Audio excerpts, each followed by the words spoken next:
If I put 1 in for y, I'm going to get -2.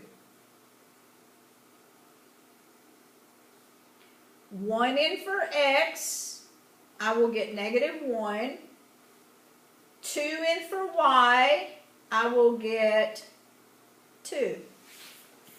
Then we will plot those 2 points, -2, -2, -1, +2. So I know my graph is going to go through those 2 points, and it's going to get very, very close to my horizontal asymptote without touching it. There's the graph. What is my domain going to be? All real numbers. What will my range be? Y such that y is greater than -6. It's never going to touch -6. It will be greater than.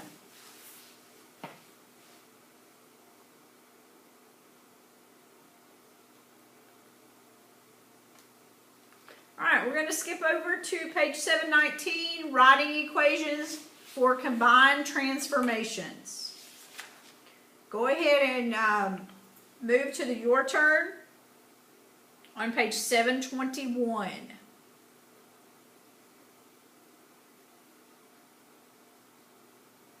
Write the exponential function that will produce the given graph using the specified value of b. Verify that the second reference point is on the graph of the function. Then state the domain and range of the function in set notation. All right, let's look at our graph. Right down here, it tells you, it's kind of in real light numbers and letters here. It says y equals -5/2. So we know y equals -5/2, which is also k,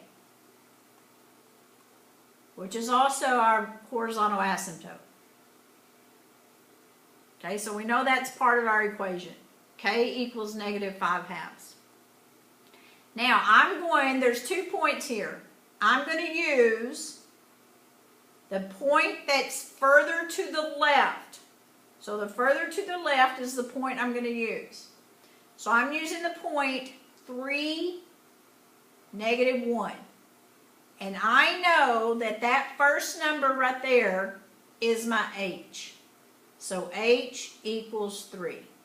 So I know my k and I know my h. Now I need the a.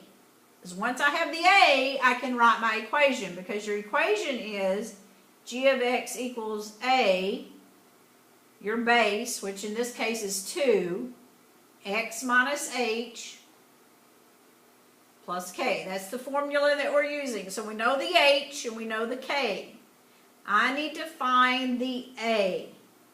Well, I know that a plus k equals that second number right there, which in this case is -1. I know that a plus k equals that number right there that's with the h. Okay, that's not hk, it's not a turning point, it's not a vertex point. That is not my k. Okay, so I have a plus k equals -1. A plus k, well, k I know is -5/2 equals -1. So I add 5/2 to both sides.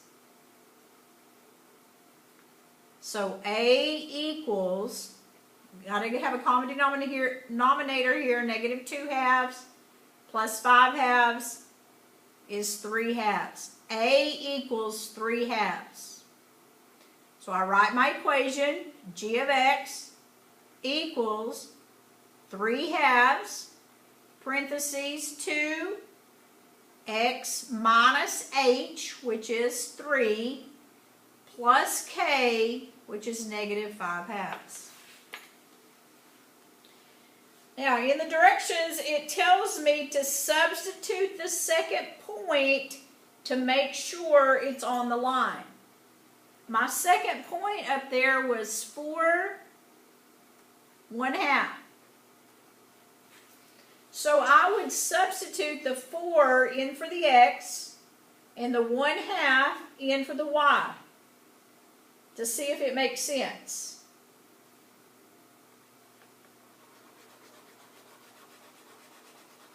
All right, let's look at that.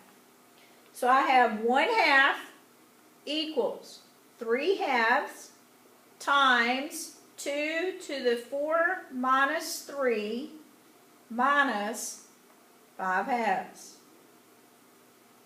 1/2 equals 3/2 times 2 to the first power minus 5/2.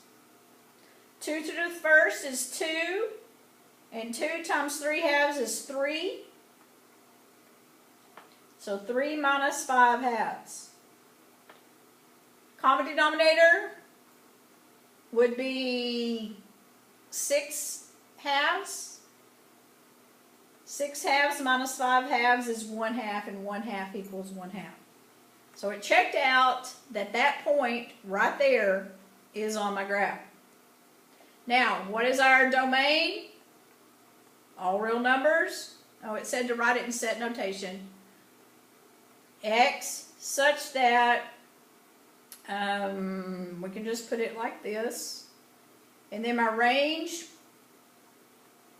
y such that y is greater than negative 5/2. Whatever that line is right there, negative 5/2.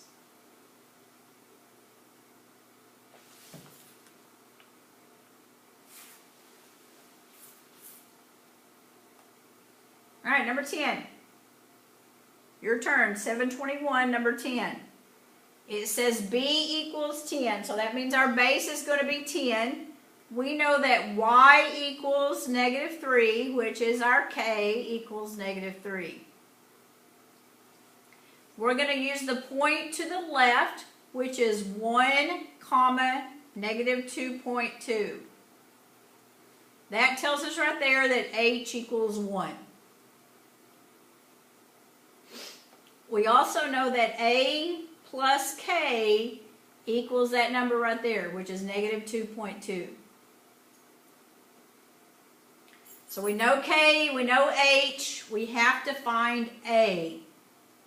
So a plus k, which is negative 3, equals negative 2.2.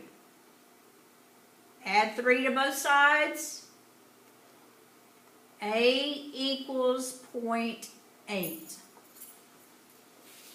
We know a, we can write our equation. G of x equals 0.8. Our base is 10, because that was given to us right here. X minus our h, which is 1, plus our k, which is 3.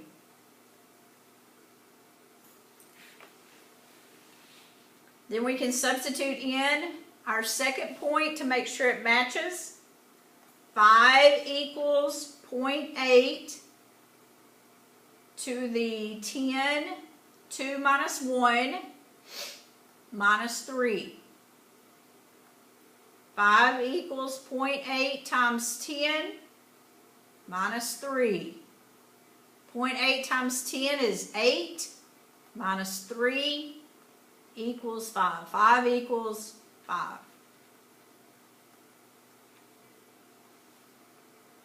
What's our domain? X such that all real numbers. Our range would be y such that y is greater than negative 3.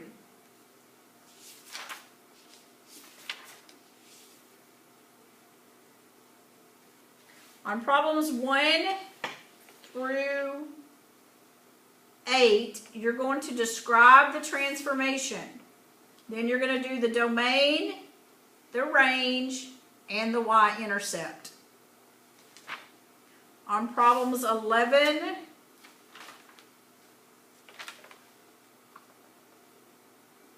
12, 13, 14, and 15, you're going to use the reference points you're going to graph and then state the domain and range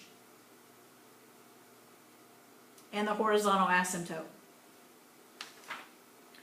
On problem 17 through 20, you're going to write the equation. You're going to verify that the second point works. You're going to state the domain and range in set notation. Write the equation with this specified b that it gives you. You're going to verify that the second point, don't forget you're using the point on the left to write your equation, and then verify the point on the right. And then state the domain and range in set notation.